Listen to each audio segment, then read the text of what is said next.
मेरा तो 10,000 में गुजारा नहीं हो रहा, और 5500 जो है सेव कर दूंगा तो 4500 में तो और मुश्किल हो जाएगा। सर रूल ये कहता है 15 साल बाद रेट क्या एक्सपेक्ट करते हैं हम हाँ, दूध का सर? बिल्कुल सही बात है। मेरे हिसाब से 300 से 350 रुपये लीटर होगा सर। मतलब आप ये कहना चाह रहे हैं कि अगर कोई बंदा सेव चलना चाहता है तो अगर 10,000 कमा रहा है तो ये समझे कि उसकी एक्चुअल कमाई 4500 है। Exactly sir. 5500 अपने आने वाले भविष्य के लिए भी सेव भविष्य रखे। के लिए सेव करें अच्छा। सर। साथ में ये जरूर मेहनत कीजिए कि हर साल आपकी इनकम जरूर ग्रो करे सर। बिल्कुल सही बात। उसके लिए अलग अलग सोर्सेज से इनकम आए सर। हाँ। हर एक इंसान के साथ ना 4 खतरे, जिसे हम कॉन्टीजेंसीज इंग्लिश में कहते हैं, अच्छा 4 खतरे हमेशा चलते हैं सर। जी। पर कहीं ना कहीं हम लैक कर रहे हैं फाइनेंशियल मैटर्स के अंदर, कि पैसा आ रहा है पर उसे डाइवर्ट कहाँ करें, हमें पता ही नहीं है कहाँ लगाना है। फिर हम क्या करते हैं, फिल्म्स देखते हैं, घूमते हैं, फिरते हैं, हाँ टूर करते हैं, हिल स्टेशन पे जाते जी। हैं, और जितनी अर्निंग है वो सब हम साथ के साथ कंज्यूम करते जा रहे हैं। कि क्या इंडियन वाइफ्स जो हैं वो इतनी टैलेंटेड हैं, इतना उनके अंदर नॉलेज है कि वो आप जितना काम कर सकती हैं, आप जितना नॉलेज रखती हैं, वो बैंक्स का, पब्लिक रिलेशंस का, इन्वेस्टमेंट्स का और सोशलिटी का सारा जो प्रोसेस है वो इतना नहीं कर सकती। एक स्ट्रेस अंदर से आता है, एक बाहर से आता है। ये दोनों स्ट्रेस है ना सर, आपकी बॉडी को एकदम स्पीडी डाउन कर रहे हैं सर। ऐसी पोजीशन के अंदर जब आपके पास कोई पैसा नहीं है तो ये जो सेविंग है ये आपके पुत्र की तरह काम करती है सर। हाँ बिल्कुल। इसलिए हमारा जो कुछ पैसा जो है ना सर, एक इमरजेंसी फंड, बिल्कुल वो हमारा सेव होना चाहिए फ्यूचर कॉन्टीजेंसीज के लिए। Hello everyone, my name is Paramjot Singh. तो आज हम शुरू करने जा रहे हैं अपने परम टीवी पर एक नया शो जिसका नाम है आई एम रिच। यस, ठीक सुना। कई लोगों को ये वहम होता है कि भगवान ने मुझे गरीब क्यों पैदा किया, कि मैंने क्या बिगाड़ा था कि मुझे इतना गरीब पैदा किया। पर हैरानी वाली बात ये है कि कोई भी गरीब पैदा नहीं होता। हाँ, ये ज़रूर होता है कि हमें अपने इनकम को यूज़ करना नहीं आता, वाइजली हम यूज़ नहीं कर सकते अपने सोर्सेज को, और उसको मल्टीप्लाई नहीं कर सकते, मैक्सिमम उससे बेनिफिट नहीं ले पाते। हमें इस फील्ड में किसी न किसी एक्सपर्ट की ज़रूरत पड़ती है जो हमें गाइड कर सके कि हाँ, हमारी चाहे कोई भी इनकम हो, हम उसको कैसे वाइजली यूज़ कर सकते हैं। तो यहाँ हमारी मदद करते हैं फाइनेंस एक्सपर्ट। तो इसी ही लड़ी के तहत हमने आज अपने स्टूडियो में एक स्पेशल रिक्वेस्ट करते हुए अपने बहुत ही खास दोस्त, बहुत ही एक्सपर्ट इस फील्ड के, जिन्होंने इस फील्ड में अपने काफ़ी साल लगाए हैं, तो मेरी मुराद है मिस्टर विपिन शर्मा जी। विपिन जी, आपका बहुत बहुत स्वागत है। धन्यवाद सर। ओके, तो इससे पहले कि मैं इनसे बात शुरू करूं, थोड़ी सी इंट्रोडक्शन के हमें पता हो कि जिससे बात करने लगे हैं आखिर वो कौन है। तो ये registered chief life insurance advisor हैं, IRDAI से सर्टिफाइड है, और association of mutual fund India यानी एमफी से ये सर्टिफाइड हैं independent financial advisor in mutual fund and other financial products. तो एक और बात इनके बारे में बताता चलूं, ये national institute of security management यानी जिसको शॉर्ट फॉर्म कहते हैं निजम से भी सर्टिफाइड हैं, जो कि सेबी की रजिस्टर्ड बॉडी है। तो ये थी इनके बारे में ब्रीफ सी इंट्रोडक्शन। तो आज इस फील्ड में काम करते हुए इनको 15 साल का समय हो चुका हुआ है। इसके बाद हम इनकी एज नहीं पूछेंगे। ओके, तो बातचीत इनसे शुरू करते हैं। सबसे पहला ये सवाल है जो आज का टॉपिक है हमारा, तो मैं पहले इससे शुरू करना चाहूँगा कि विपिन जी, बचत क्यों करें? आम एक लेमैन का है कि सेविंग क्यों करनी क्यों ज़रूरी है, कि खाओ पियो ऐश करो, कल हो ना हो पता नहीं, कल होना है कि नहीं, जो आज कमाया लगा दो, कल की किसको चिंता करनी है। तो ये क्यों कॉन्सेप्ट इसमें बहुत अहम रखता है। जैसे इंग्लिश में भी कहावत है पेनी सेव्ड पेनी अर्नड, कि एक अगर आपने पैसा बचा लिया समझो वो कमा लिया है। तो ये किस तरह से बचत जो है हमारे फाइनेंस का एक अहम हिस्सा है, इसके बारे में आप ज़रूर बताइए, फिर आगे आपसे और सवाल करते हैं। बहुत बहुत धन्यवाद परम जी, आज आपने मुझे इस चैनल पर इनवाइट किया। आपके काफ़ी व्यूअरशिप है इस चैनल पर, और ये मेरा सौभाग्य है कि आज मैं इस चैनल पर आया हूँ। और जो आपका प्रश्न है कि फाइनेंस के रिलेटेड और लोगों को कैसे गाइड करना है, तो जी। मैं उसमें पूरी कोशिश करूँगा कि जितनी मेरा ज्ञान है, जितना मेरी नॉलेज है, मैं उतना बता सकूं, उससे लोगों को मदद मिल सके फाइनेंस में अपनी सेविंग्स और इन्वेस्टमेंट करने के लिए। ये जो आपने बात कही ना कि खा लिया पी लिया कल हो ना हो, इसका मतलब है इंडिया तरक्की कर रहा है सर। अच्छा। इंडिया की ग्रोथ रेट जो है अच्छी है, हाँ। लोगों की इनकम ग्रो कर रही है, हाँ। पर कहीं ना कहीं हम लैक कर रहे हैं फाइनेंशियल मैटर्स के अंदर कि पैसा आ रहा है पर उसे डाइवर्ट कहाँ करें, हमें पता ही नहीं है कहाँ लगाना है। फिर हम क्या करते हैं, फिल्म्स देखते हैं, घूमते हैं, फिरते हैं, हाँ। टूर करते हैं, हिल स्टेशन पे जाते जी। हैं, और जितनी अर्निंग है वो सब हम साथ के साथ कंज्यूम करते जा रहे हैं। हाँ जी। फ्यूचर के लिए कुछ सेव ही नहीं करते। पर sir this is a good sign कि ये इंडियन इकोनॉमी ग्रो कर रही है। ये क्वेश्चन एक संपन्न परिवार का ही हो सकता है सर। हाँ। संपन्नता आती है ना, जी, जी, तो जी, बंदा कहता है जी आज ऐश करें, हाँ। कल हो ना हो। अच्छा। पर सर मैं इसके साथ एक चीज़ और जोड़ देना चाहता हूँ जी। कि सर हर एक इंसान के साथ ना 4 खतरे, जिसे हम कॉन्टीजेंसीज इंग्लिश में कहते हैं, अच्छा। 4 खतरे हमेशा चलते हैं सर। जी। वो 4 खतरों का जिक्र मैं आपके साथ करता हूँ। सबसे पहला खतरा जो है बुढ़ापा सर। ओके। आपके सब व्यूअर्स इस बात से मानेंगे जी। कि सबको बुढ़ापा तो एक दिन आना ही है सर। अच्छा जी। और सबको पता है कि जैसी 60 साल की उम्र आती है ना हाँ। सर, शरीर की वो कैपेसिटी नहीं रहती सर आपकी बॉडी की, हाँ। कि आप इतनी फ्रीक्वेंटली भाग जी। सकें। जो आज आप 40 साल या 35 साल में मेहनत कर रहे हो, जी। वो आप 60 साल की उम्र में उतनी प्रोडक्टिविटी नहीं दे सकते सर। बिल्कुल सही बात। तो बॉडी ने जब डाउन होना है तो सर डेफिनेटली आपको तो डिपार्टमेंट भी रिटायर कर देता है। सही बात और है। बच्चे भी कहते हैं पापा अब आप घर बैठिए प्लीज, हाँ। आप बाहर मत जाइए, हमारे लिए खतरा है। बिल्कुल सही बात तो है। आपको कहीं ना कहीं जो आउटर प्रेशर है ना, उसमें रिटायरमेंट के लिए मानना पड़ता है कि अब रिटायर हो जाएं बिल्कुल। और अब माला हाथ में पकड़ें जी। और नाम से मरना शुरू करें सर। हाँ, ठीक है जी। दूसरा खतरा सबसे ज्यादा जो चल रहा है सर, वो है यमराज का डंडा। अच्छा। वो Death। Her death sir. ठीक है जी। उसकी जो प्रोबेबिलिटी है वो सर हर आदमी, बच्चे पे भी सेम है जी। डेथ की प्रोबेबिलिटी, और 100 साल के आदमी पे भी सेम है सर। ठीक है। वो कभी भी किसी के ऊपर उंगली रख सकता है जी। बिल्कुल ठीक।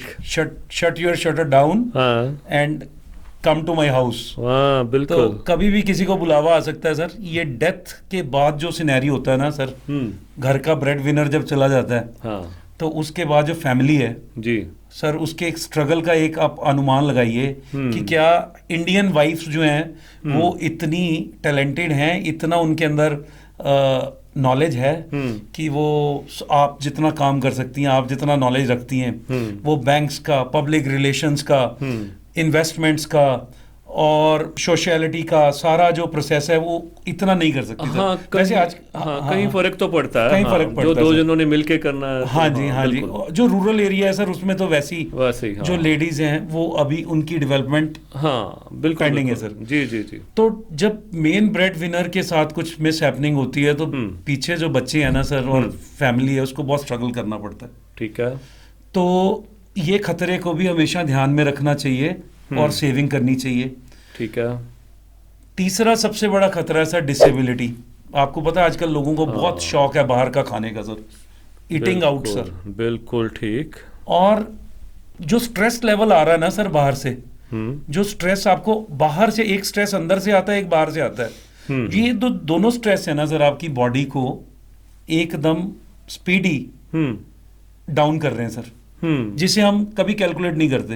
बिल्कुल। और वो जो स्ट्रेस का जो रिजल्ट आता है ना बॉडी के ऊपर सर, वो उससे क्या होता है सर, नई नई बीमारियां आ रही हैं, लाइक यूरिक एसिड्स, आपके पैरालिसिस, आपके ब्रेन की प्रॉब्लम, स्ट्रेस है, डिप्रेशन है सर, एंजाइटी है। इसमें जब ये क्रॉनिक डिजीजेज लगती है ना, बंदा डिसेबल हो जाता है सर। और इस डिसेबिलिटी में क्या होता है कि वो डिपेंडेंट हो जाता है दूसरे पे। बिल्कुल। और अब दूसरा आदमी अपना काम करेगा कि वो आपको संभालेगा सर। बिल्कुल। इसलिए सर अपनी सेविंग जो है ऐसे मौकों के लिए कुछ ना कुछ इमरजेंसी फंड जो है संभाल के रखना चाहिए। बिल्कुल ठीक है। और चौथा सर खतरा, जो लास्ट खतरा जो मैंने ऑब्जर्व किया है जी, कोविड में सबने देखा सर, वो अच्छा, इकोनॉमी शट डाउन हो गई थी सर। हाँ हाँ सबके बिजनेसेस बंद, shutters down, business down, income खत्म, ठीक। जॉब लॉस, ऐसी पोजीशन के अंदर जब आपके पास कोई पैसा नहीं है तो ये जो सेविंग है ये आपके पुत्र की तरह काम करती है सर। हाँ बिल्कुल। इसलिए हमारा जो कुछ पैसा जो है ना सर, एक इमरजेंसी फंड, बिल्कुल। वो हमारा सेव होना चाहिए फ्यूचर कंटीजेंसीज के लिए। इसलिए सर कल हो ना हो पर सेविंग बहुत जरूरी है सर। बिल्कुल।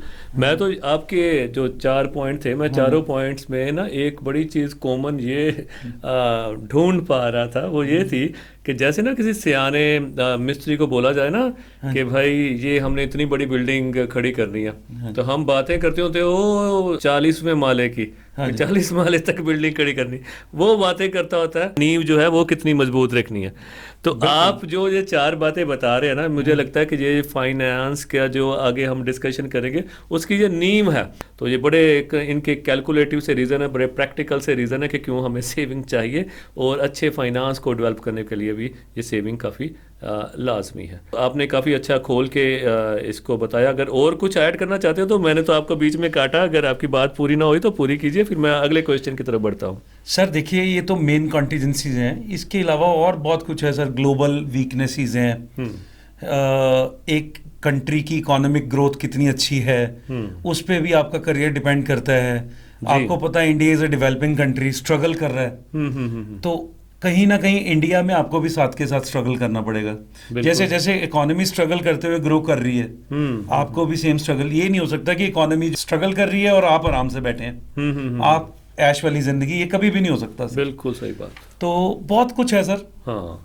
पर अल्टीमेटली आपका जो पैसा एक आना जो आपने बचाया है वो आपके फ्यूचर में काम आने वाला है सर। बिल्कुल ठीक, बिल्कुल। तो अपनी कमाई का कुछ हिस्सा जो है सर वो जरूर सेव होना चाहिए सर। बहुत बढ़िया, बहुत अच्छा। मैं मना नहीं करता कि आप अपने ड्रीम्स को पूरा ना करें, आप घूमने ना जाएं, आप बाहर मत खाइए, आप फिल्म्स मत देखिए, आप अपने शौक पूरे ना कीजिए, पर सर एक स्ट्रिक्टली फंड जो है वो आप इन कंटीजेंसी से बचने के लिए जरूर सेव करें सर। ओके, तो मुझे लगता है कि काफ़ी अच्छे से विपिन जी ने काफ़ी खोल कर इसको जो है बयान किया है कि सेविंग क्यों ज़रूरी है। तो बेसिक क्वेश्चन से अगला क्वेश्चन जो कि एक ले मैन का क्वेश्चन है कि हमारी सैलरी कम है या उतनी नहीं है जितनी कि हमारी इच्छाएं हैं या ज़रूरतें हैं, ठीक है, वो जो बोथ एंड्स हैं इनको मिलाया कैसे जाए, कैसे इस सैलरी में से गुजारा अच्छे से हो। और ये तो अभी बात कर रहे हैं कि बचाना है, तो हमें तो लगता होता है कि जितनी सैलरी आ रही है उसमें भी हमारा गुजारा नहीं हो रहा। तो ये सैलरी हो गई कह लीजिए या बिजनेस से इनकम हो गई, तो विपिन जी इसको कैसे हम मैनेज करें कि लेमैन सोचता है कि यार खर्चे मेरे डॉलर्स में हो रहे हैं और कमाई मेरी रुपयों में आ रही है, तो ये कैसे करें? ये थोड़ा सा रहता है कि हम दोनों एंड्स को मीट कैसे करें, तो इसके बारे में ज़रूर बताइए। सर ऐसे है कि आप 10,000 कमाते हैं या आप कमाते हैं 10 lakh per month. Okay, saving तो ज़रूरी है सर। अच्छा। अब आप कम कमाते हैं तो आपको घबराने की ज़रूरत नहीं है सर। अच्छा, बिल्कुल भी घबराने की ज़रूरत नहीं है। क्या बात है। आपको एक सिस्टम में आना पड़ेगा, एक रूटीन में आना पड़ेगा सर। उस रूटीन को अगर आप जान जाएं और उसे प्रैक्टिस में ले आएं तो आपकी सेविंग और आपकी कैपिटल फॉर्मेशन में कोई भी हस्तक्षेप नहीं कर सकता सर। कोई आपको रोक नहीं सकता उस कैपिटल को बनने में सर। अब मैं कुछ आपके व्यूअर्स को तरीके बताता हूं सर कि कैसे वो अपनी थोड़ी इनकम में से भी सेविंग कर सकते हैं सर। ओके।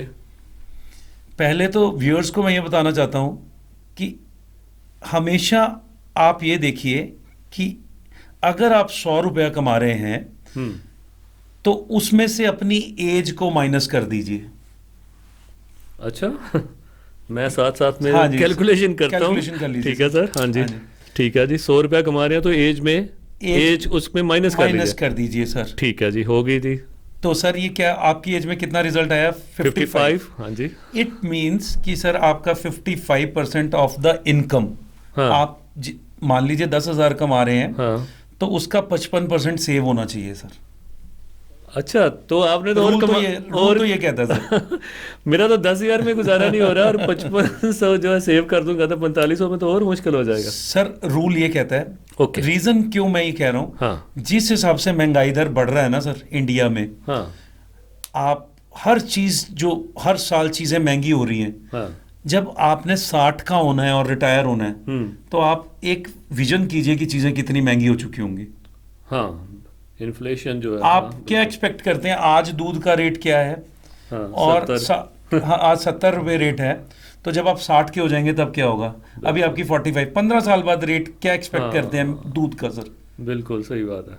मेरे हिसाब से 300 से 350 रुपये लीटर होगा सर, है, मैं कम से कम भी बोलूँ सर। ठीक है। वैसे इसका रूल है, इन्फ्लेशन को आप कैलकुलेशन कर सकते हो, हाँ तो पर हम इतनी कैलकुलेशंस में नहीं पढ़ते। हाँ। तो सर अगर आप ये वाले फॉर्मूले से पैसा जमा नहीं करते, ओके तो सर बुढ़ापे में तो फिर किस पे डिपेंडेंसी करोगे सर? ओके, मतलब आप ये कहना चाह रहे हैं कि अगर कोई बंदा सेव चलना चाहता है तो अगर 10,000 कमा रहा है तो ये समझे कि उसकी एक्चुअल कमाई 4500 है। Exactly sir. 5500 अपने आने वाले भविष्य के लिए भी सेव भविष्य रखे। के लिए सेव करें अच्छा। सर। पर सर मेरे को पता है ये बड़ा मुश्किल है, हाँ। क्योंकि परिवार की ड्यूटीज हैं। जी तो मैं अपने आपके व्यूअर्स को ये कहना चाहूंगा कि सर देखिए, सेकंड आप क्या कीजिए, मल्टीपल सोर्सेज ऐड कीजिए इनकम के। ओके ठीक है। अगर आप एक सोर्स से काम कर रहे हैं, फॉर एग्जांपल एक आदमी सुबह 9 बजे से लेके शाम को 5 बजे तक जॉब करता है, तो 5 बजे के बाद मतलब 6 से 8 वो ट्यूशंस कर सकता है, या वो अदर सोर्सेज ऑनलाइन बिजनेसेस हैं, अमेजोन के, फ्लिपकार्ट के, इंश्योरेंस के, वो अपने एड ऑन करें सर बिजनेसेस को, मल्टीपल लाइन से, मल्टीपल सोर्सेज से बिजनेस से वो पैसा कमाए सर। क्योंकि सर इनकम ग्रोथ बहुत जरूरी है, जैसे भी हो इनकम को ग्रो करें और उसमें से सेविंग करें सर। बिल्कुल ठीक, बिल्कुल ठीक। क्योंकि एक सोर्स इनकम से सर फ्यूचर कटना बहुत मुश्किल है सर। बिल्कुल सही। थोड़े से ब्लंट वर्ड्स हैं सर। हाँ नहीं ठीक है। हम चाहते हैं कि जो हार्श रियलिटी है लाइफ की और ये इस वर्ल्ड की, ये सभी को पता हो, उस हिसाब से प्लानिंग करें। हाँ जी। बजाय कि भगवान को बार बार कोसने में कि ऐसा क्यों नहीं हो रहा, तो ये पता हो कि ये ऐसा क्यों नहीं हो रहा, कि आप ऐसा नहीं कर रहे इसलिए ऐसा नहीं हो रहा। बिल्कुल अच्छी बात है। अब सर अगर आप 55% भी सेव नहीं कर रहे, जैसे हमने कैलकुलेशन किया, ठीक है, तो कोशिश करो कि 10% तो जरूर करो। अच्छा, मतलब रूल तो है 55 का सर। हाँ जी। पर अगर मिनिमम से स्टार्ट करना तो कम से कम दसवंध। हाँ जी, दसवंध है ना, बिल्कुल। जैसे हमारी गुरुमुखी भाषा में दसवंध कहते हैं। हाँ, तो 10% सेव कीजिए। मिनिमम 10% से स्टार्ट कीजिए। हाँ ठीक। और हर साल उसमें 10% एप्रिसिएशन जरूर कीजिए। ओके। फॉर एग्जाम्पल सर, 100 रुपया कमाया जी, तो मैंने 10 रुपया सेव किया 10% के हिसाब से। अगले साल 10% का 10% जरूर इंक्रीज करूं सर। नेक्स्ट ईयर वो 11 रुपए होना चाहिए सर सेफ। हाँ, उसके नेक्स्ट ईयर 11% का इंक्रीमेंट 10% सर। हाँ, 1.1। हाँ, इस हिसाब से आप जरूर कीजिए। साथ में ये जरूर मेहनत कीजिए कि हर साल आपकी इनकम जरूर ग्रो करे सर। बिल्कुल सही बात। उसके लिए अलग अलग सोर्सेज से इनकम आए सर। हाँ, आप चाहे LIC की एजेंसी लीजिए, आप चाहे अमेजोन, फ्लिपकार्ट, ऑनलाइन सेल्स है आजकल, ऑनलाइन शॉप्स हैं, बहुत सारे बिजनेसेस हैं इंडिया में सर। हाँ, आप उन चीज़ों के साथ में कर सकते हैं। तो यहाँ सॉरी विपिन जी, मैं आपको बीच में टोक रहा हूँ, क्योंकि कई बार दिमाग में बात निकल जाती है इसी बात से रिलेटेड। ये जो हमने प्रोग्राम किया है, शुरू किया है, आई एम रिच, तो इसमें ये जो डिफरेंट आस्पेक्ट्स जिसकी ये बात कर रहे हैं वो सभी इस प्रोग्राम में अलग अलग हम एपिसोड्स बनाएंगे, उसमें छुए जाएंगे। आज का जो मेरे ख्याल हम इसको बड़ा लाइट सा रख रहे हैं, एक कह लीजिए कि इंट्रोडक्टरी पार्ट है ये हमारे सारे जो आगे सीरीज चलने वाली है। एक हमारा ऐसा भी एपिसोड आएगा कि अलग अलग कौन से काम है जिसको हम अपने काम के साथ ऐड ऑन कर सकते हैं, तो ये भी सारा कुछ इसी चैनल पर आपको सीखने को, समझने को मिलेगा। जी विपिन जी। तो सर दूसरा, अपनी इनकम को मल्टीपल सोर्सेज से अर्न करें और अपनी सेविंग को 10% मिनिमम से स्टार्ट करें, हर साल बढ़ाते जाएं। ठीक है। और आप देखिएगा कि 5 साल में एक अच्छी कैपिटल आपके बैक में इकट्ठी हो जाएगी सर। एक कैपिटल बैकअप के लिए तैयार हो जाएगा सर। और वो कैपिटल को अच्छे इंस्ट्रूमेंट्स में, लाइक म्यूचुअल फंड्स हो गए, ETFs हो गए सर, गोल्ड हो गया, जहां अपॉर्चुनिटी लग रही है वो एक अच्छे एडवाइजर से आप एडवाइस लेके उसको सही जगह पे इन्वेस्ट कीजिए सर, डाइवर्सिफाई करके अलग अलग एसेट क्लास में।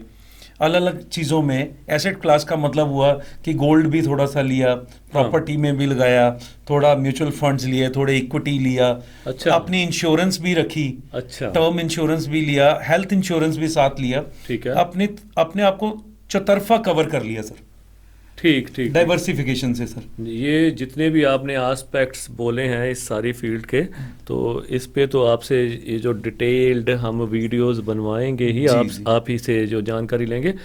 विपिन जी, ऐसा भी पॉसिबल है क्या हम आपका नंबर यहाँ व्यूअर्स को शेयर कर सकें और जो भी जिस भी इनकम का मालिक है वो आपसे कांटेक्ट कर सके पर्सनली और राय ले सके? सर बिल्कुल है जी, ठीक है। मुझे बहुत खुशी होगी सर। तो विपिन जी का नंबर हम ये ऑन स्क्रीन कर रहे हैं, अगर आप इनसे कांटेक्ट करना चाहते हैं तो ये इनका ऑफिस जो है जी ब्लॉक BRS नगर में है, काफ़ी नज़दीक है, और फ़ोन नंबर है, इनसे आप जो राब्ता कायम कर सकते हैं और इनकी सेवाएं जो हैं वो ले सकते हैं। विपिन जी, कुछ और ऐड करना चाहते हैं तो बिल्कुल। बस सर मेरा तो व्यूअर्स को यही मैसेज है कि वो कोशिश करें कि जो भी खर्चा कर रहे हैं वो जी। जो एक्सपेंडिचर घर पे हो रहा है, फॉर एग्जांपल दूध आ रहा है, हमारा सब्जी आ रही है, भाजी आ रही है, ठीक, घर में कोई रिपेयर्स हो रहा है, हर चीज को लिखें सर।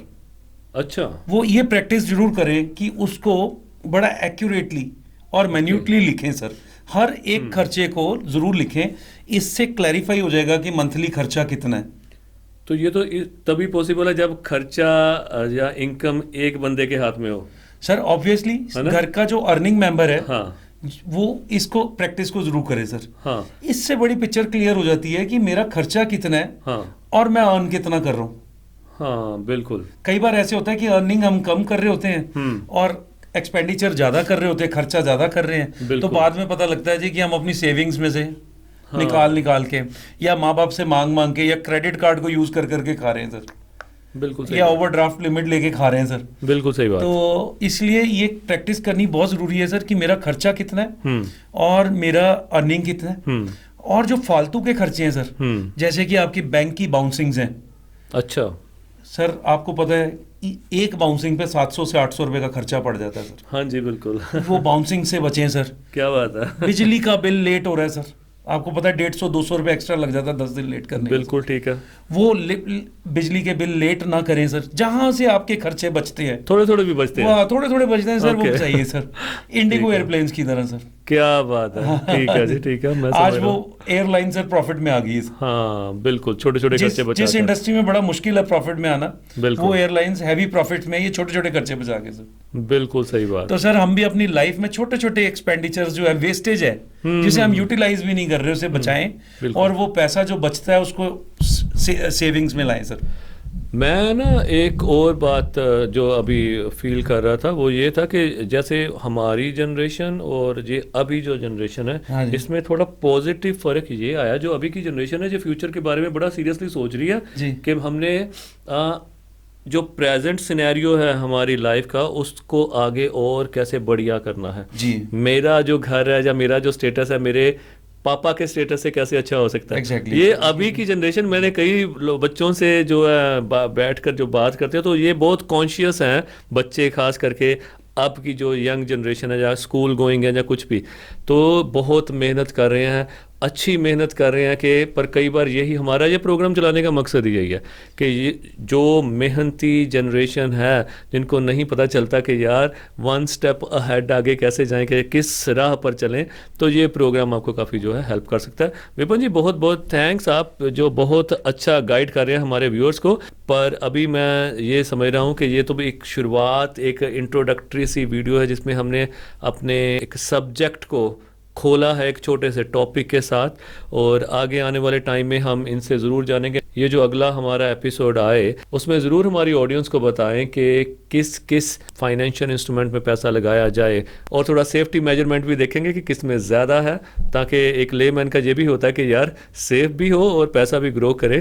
तो ये यहाँ पर इस चैनल पर जो भी आपको बताया जाएगा बड़ा क्रिस्टल क्लियर और ट्रांसपेरेंसी से बताया जाएगा। So thank you Vipin ji, once again आपका मैं फिर से धन्यवाद करता हूँ, आप आए। अगली जो मुलाकात है वो जल्दी ही आपसे करेंगे, तो अगली जो वीडियो है 3 दिन के बाद, इंतज़ार करिए। थैंक यू सर, आपके व्यूअर्स को बहुत बहुत धन्यवाद सर ये वीडियोस देखने के लिए। Thank you very much.